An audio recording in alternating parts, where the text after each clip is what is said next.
madaxweynaha waddanka Madagaskar André Rajoelina ayaa dhaleeceeyay hay'adda caafimaadka adduunka ee WHO kadib markii ay diiday inay aqoonsato dawadhireed laga soo saaray dalkiisa taas oo lagu daweeyo xanuunka COVID-19.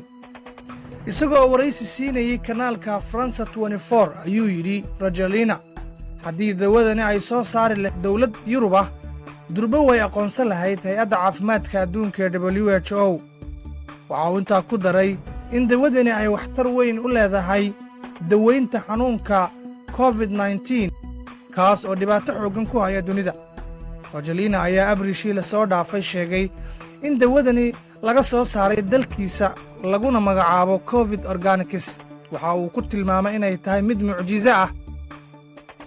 Rajoelina ayaa sheegay in 105 qof oo la dhibaataysnaa xanuunka coronavirus ama COVID-19 ay kaga bogsadeen gudaha waddankiisa. sidoo kale Rajoelina ayaa sheegay in dawadani ay tahay mid dabiici ah oo aan ahayn mid sun ah.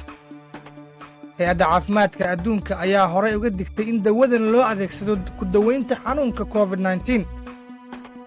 Madagaskar ayaa bilowday in dawadani ay u dhoofiso qaar ka mida dowladaha. Midowga Afrika ayaa sheegay in dowladda Madagaskar ay kala hadlayaan arrinta daawadan.